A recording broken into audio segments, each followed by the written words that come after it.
We can all agree that 2023 overall might have been one of the best years in gaming in recent memory. I mean, for me, Baldur's Gate 3 by itself saved gaming and is already a contender for Game of the Decade, and we have not gotten to the halfway mark yet. It brought back a well-beloved series and reminded people how fun gaming can actually be. 2023 also offered us perfect examples of how a well-crafted remake of a fan-beloved classic can revitalize the series and create the ultimate gaming experience for both new and returning players. We were also privileged to see a new developer craft a masterpiece that not only can go toe-to-toe with the giant that perfected the blueprint, but also improves the formula. That being said, at the beginning of the year, I fully expected 2024 to be a drought because that's usually how the cycle goes. For every good year in gaming, there is a corresponding slow year. So it came to me as a pleasurable shock that 2024 was not only a good year for gaming, but brought back a well-beloved series and reminded people how fun gaming can actually be, offered us a perfect example of how a well-crafted remake of a fan-beloved classic can revitalize the series and create the ultimate gaming experience for both new and returning players, and we saw a new developer craft a masterpiece that not only can go toe-to-toe with the giant that perfected the blueprint, but also improves the formula. Talk about poetry. And as much as I think Wukong fits in that description, I still have not played it, so I cannot give you my honest opinion.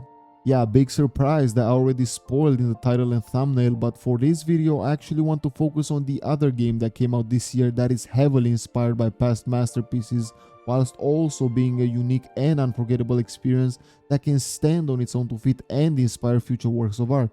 I'm talking about the game that didn't receive any nominations whatsoever at the Game Awards, which is the biggest robbery in an award show since Cardi B won Best Rap Album at the Grammys back in 2018.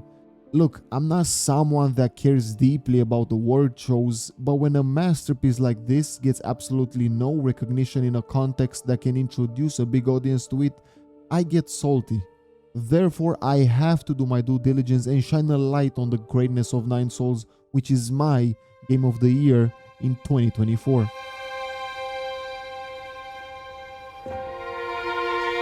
Nine Souls is a masterpiece of a video game brought to us by Taiwanese developer Red Candle Games, with an emphasis on Taiwanese as the game breathes that culture and aesthetic in its presentation, but more of that in a bit. The game was firstly teased in 2021 and started getting crowdfunded in 2022, reaching its original goal of 3 million Taiwanese dollars and going way beyond that, as they have received over 12 million Taiwanese dollars in the present, which is roughly $375,000.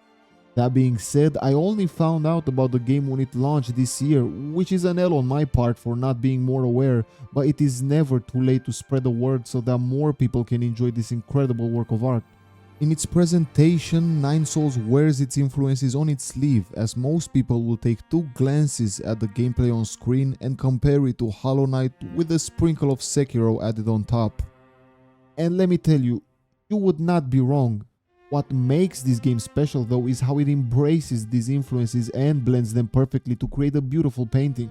Add a little splash of Van Dyke Katana Zero and Halo Taoism and you get yourself a Bob Ross classic on your hands. I mentioned Taoism just now, as well as previously emphasizing Taiwanese, to highlight these elements as they give Nine Souls its unique charm that I don't think I have seen this well presented in a video game before. Although the atmosphere is very sci-fi and the game explores themes of technology and how it resembles a double-edged sword, spirituality in the form of Taoism is a key motive in the bigger picture of the narrative. I'm trying not to delve too deep so I don't spoil anything significant, but the concepts of balance and spiritual immortality play an important role in giving Nine Souls its unique identity, as well as the distinctly Taiwanese cultural elements. If we're still on the topic of presentation, I have to shout out the animators and visual artists that did a tremendous job of giving Nine Souls its unique and gorgeous art style that has a big emphasis on attention to detail. If I would describe Nine Souls as best as possible whilst also keeping it short and sweet, the game is a metroidvania through and through, meaning that exploration is the gameplay loop, that is the aspect familiar to Hollow Knight. However, Nine Souls has a huge emphasis on combat and especially parrying, that is the Sekiro side to the game. So let's discuss each part individually.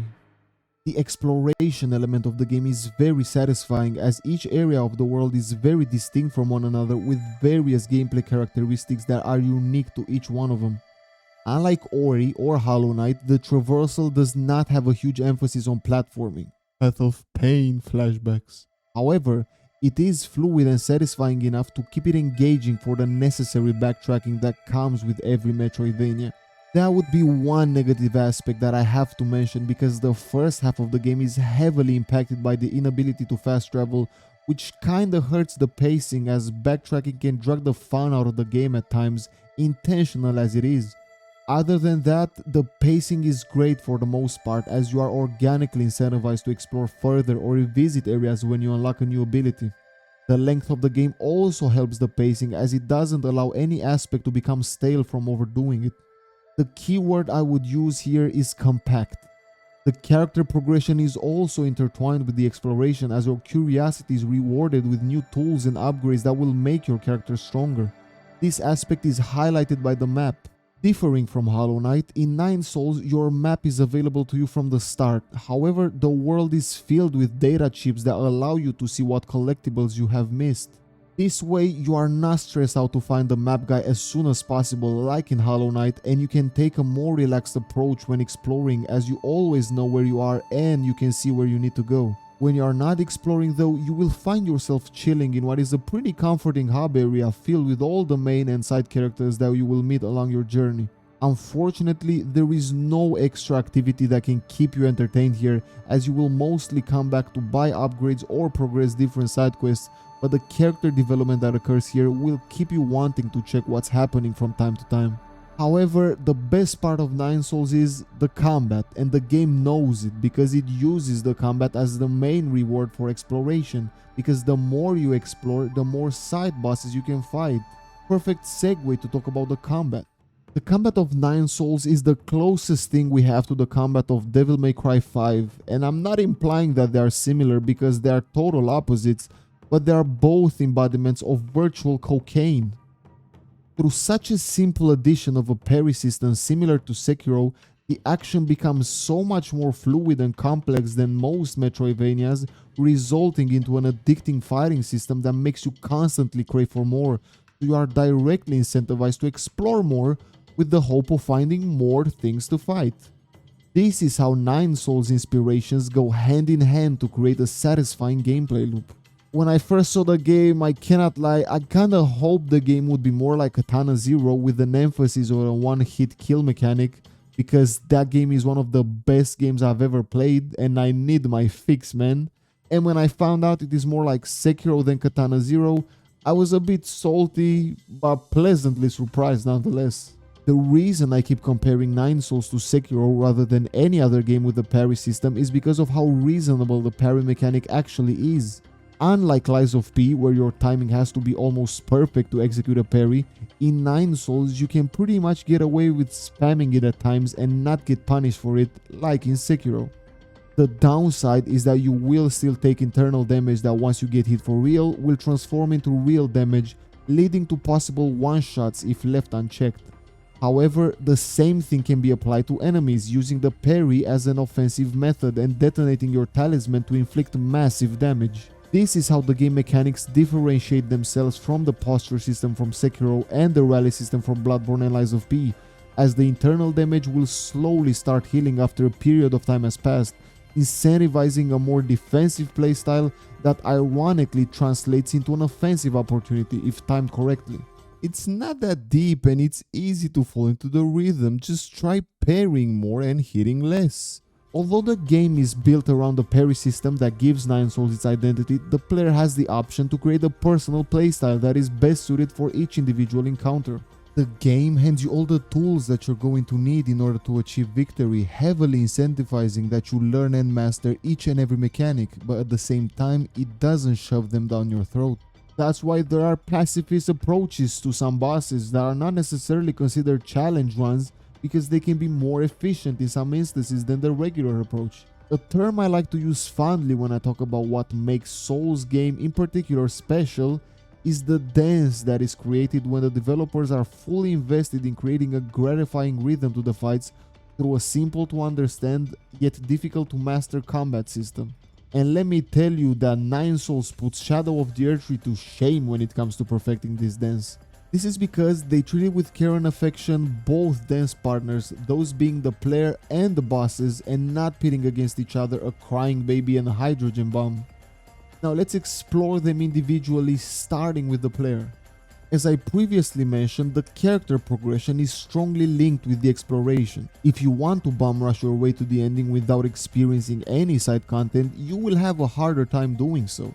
Although crucial upgrades are connected to the main story, useful tools are spread throughout the entire world, from health upgrades to ranged options. One cool thing that the game does to solve the boring problem of farming is how it fills the world with chests and tau fruits that constitute as large piles of gold and levels respectively, so you are yet again incentivized to explore, and that works for me especially because I hate farming in anything other than Stardew Valley. One thing I thought might be a problem at first was the economy. Like in the real world, as I found myself with far less gold that I needed to buy necessary upgrades, but in retrospective, I think that was done intentionally to create a more dynamic approach to the progression. At times, you might have enough gold for only another medkit or extra ammo for your bow, so difficult choices must be made at times, creating a more interesting and unique experience depending on your playstyle. By the end of the game, if you have done your fair share of exploration, your power level would not be an issue, and farming may be required only if you want to 100% the game. When it comes to leveling up your character, the progression falls in line with the standard skill tree, where you can pick the best options that suit your playstyle. The upgrades themselves unfortunately don't go too crazy when it comes to adding new cool shit, but there are definitely peaks that might alter how you approach the combat. Where Nine Souls was inspired the most by Hollow Knight when it comes to player customization is the Jade system, that is basically one-to-one with the Charm system. Like in Hollow Knight, you have a limited number of slots that you upgrade during the course of the game, in which a variety of jades can be installed. Each jade consumes a different number of slots depending on how impactful the respective effect of the jade is. This way, the player must plan out a specific build that can provide the most assistance in a general or specific situation, leading to a more personalized and replayable gaming experience. You can become a beast in Nine Souls, but if there is no worthy opponent that can match your caliber, I would not be standing here praising this game so much. So let's talk about the bosses. It would have been a real shame if the developers crafted this incredible combat system just to waste it on a handful of mediocre bosses, but let me tell you, boy did they knock this aspect out of the park. I cannot describe a single boss fight in the game as something other than an enjoyable experience. This includes even the optional mini-bosses that are spread across the world. Red Candle did not leave anything in the tank because they just had to make this game as cinematic as possible. I am going to try my best not to spoil the fun out of these fights because the dish is best served hot, but I will show minimal footage to highlight the diversity and intensity of these bosses. Each and every one of them is so distinct from one another and will make you change your approach to the fight every time. However, absolutely all of them will test all your abilities. Every boss serves the purpose of exploiting your weaknesses and will test your ability to improvise, adapt, and overcome every challenge, improving your overall gameplay experience, because if you master every mechanic, these fights will truly become cinematic as fuck as you get into the flow of the game. And trust me, you will start getting into the rhythm when these bosses will start humbling you, because as soon as you get the first difficulty spike, which is around the halfway point of the game, the difficulty will continuously ramp up to nasty levels. Nine Souls will push you to your limits, as every good game does, and will make you learn under pressure. It is not an easy game. I would say it is harder than the base game of Hollow Knight, so excluding the bullshit pantheon of Hollow Nest, but not as hard as Sekiro. Although, like Sekiro, the final boss fight, which I'm not going to spoil for obvious reasons, is a masterclass in both design and storytelling. The final boss is completely relentless and surpasses every boss in difficulty, pulling out every trick out of their sleeves in order to stop you. Like Ishin, you are forced to use everything you have learned throughout the game to get past this ultimate challenge that culminates in a beautiful ending of a really emotional story. Speaking of story, Once again, I will try to be as brief as possible to explain the appeal of the story of Nine Souls without spoiling anything major, because it might be a selling point for somebody that is looking for a substantial and quite emotional story. In Nine Souls, you are playing as Yi, and no, not the cunt with the goggles from League of Legends, but a cat warrior that is also a master. Yi's story is one of revenge, and that's how I can sum it up without giving anything away. At the same time, Yi's revenge is intertwined with the bond he creates with a human kid named Xuan Xuan. So you have the contrast from the dark and the light paths that Yi can follow. And this bond is also what sets the things in motion after Yi saves Xuan Xuan and sets out to take revenge from the people that put both of them in this situation in the first place. This is how the game is paced as well, going from one major confrontation to the next. At the same time of crossing names off your list, the relationship between Yi and Xuan Xuan develops as well through the side content that can be accessed through exploration, only for both arcs to meet at the end of the game in a dramatic finale that can have multiple conclusions. Yes, there are different endings for the main story, with the quote-unquote true ending having an extra boss via the Hollow Knight approach. And let me tell you that this final boss is Yishin material and well worth to go down the path of getting the true ending just so you can experience it. The game also uses the Hollow Knight approach to save your progress at the point of no return for you to see everything that you might have missed instead of having to start over, which is a nice addition. Whilst the story presented to us is a standard revenge flick, the lore of Nine Souls goes pretty deep, and I recommend you see other talented, beautiful people explain it, as the writers did an amazing job creating a compelling world and insightful backgrounds for the characters we get to interact with that enhance the tragedy of the main story. Look, I'm not spoiling anything, but as every other story centered around vengeance, the theme gets pretty dark, and there are a few emotional moments in the story that will probably make people tear up. Hunter x Hunter reference, anybody? As you play the game, you yourself as the player will also develop a bond with Yi, discovering where he came from and what are his motivations, as well as exploring the relationships he has with the other complex side characters, and by the end, it is going to be hard to say goodbye to everything as we all wait for a sequel that hopefully doesn't follow in Hollow Knight's footsteps. That being said, I think I covered pretty much every aspect of why I love Nine Souls and why it is my game of the year for 2024. The atmosphere and art style grabbed my attention, and the gameplay and story made me stay on this wonderful ride and push through every obstacle. I would describe Nine Souls as a hard game that would be a lovely new challenge for lovers of the genre, but also a perfect learning experience for people that want to get introduced to both metroidvanias and rhythm-based combat. The world building is expertly crafted in both a lore aspect and in the literal sense, as the locations are fun to get lost in whilst exploring. The action is unforgettable as every boss fight gets more cinematic than the previous one, and as you master the combat system, the game truly turns into a power fantasy for cat people. The story is both heartwarming and heart-wrenching as you see Yi go down the treacherous path of vengeance, whilst also clinging the remaining humanity of his cat soul, that is Xuan Xuan. I know I mentioned Hollow Knight and Sekiro in this video more than reviewers have mentioned how Arkham City makes you feel like Batman. I feel like I could be Batman. I feel like you could be Batman. Anybody could be Batman. You just gotta get the gadgets. But Nine Souls does make you feel like Hollow Knight and Sekiro in all the best possible ways. This is a perfect example of how great art can inspire artists to make their own original great art, and I'm all here for that. I hope we get to see more from this universe in the form of DLC, a sequel, or hell, even a prequel, and if not, I will still keep my radar or red candle for any upcoming projects in the hopes that they yet again will fill the void that Silksong left in our souls. But who knows, maybe Silksong will happen and then we get to have two franchises that can take turns in delivering peak game design to us. Or even better, I hope more developers get inspired by Nine Souls to create their own masterpieces, proving even further that independent gaming is the future.